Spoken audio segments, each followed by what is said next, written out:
بسم الله الرحمن الرحيم. إنا أرسلنا نوحا إلى قومه أن أنذر قومك من قبل أن يأتيهم عذاب أليم. قال يا قوم إني لكم نذير مبين أن اعبدوا الله واتقوه وأطيعون يغفر لكم من ذنوبكم ويؤخركم إلى أجل مسمى إن أجل الله إذا جاء لا يؤخر لو كنتم تعلمون. قال رب إني دعوت قومي ليلا ونهارا فلم يزدهم دعائي إلا فرارا وإني كلما دعوتهم لتغفر لهم جعلوا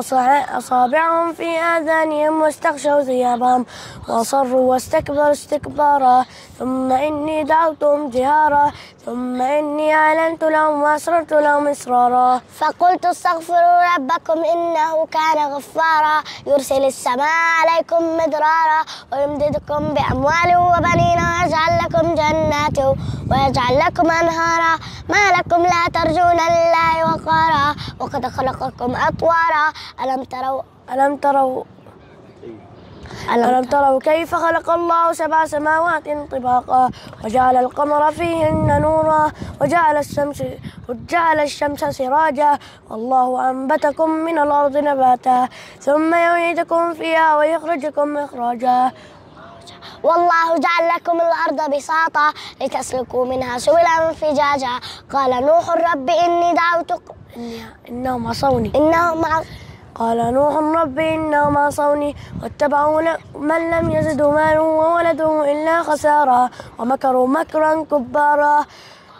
وقالوا لا تذرن آلهتكم ولا تذرن ودا ولا سواعا ولا يغوث ويعوق ونسرا وقد أضلوا كثيرا ولا تزد الظالمين إلا ضلالا مما خطيئاتهم أغرقوا فأدخلوا نارا فلم يجدوا لهم من دون الله أنصارا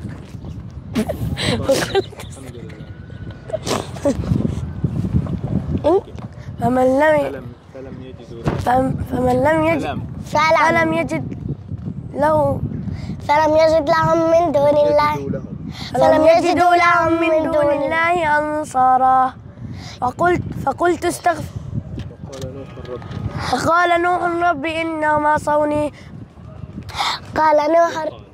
وقال نوح ربي لا تذر على الأرض من الكافرين ديارا إنك إن تذرهم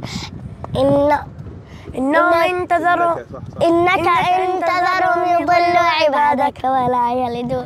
إلا فاجرا كفارا رب اغفر لي ولوالدي ولمن دخل بيتي مؤمنا وللمؤمنين والمؤمنات ولا تزد الظالمين إلا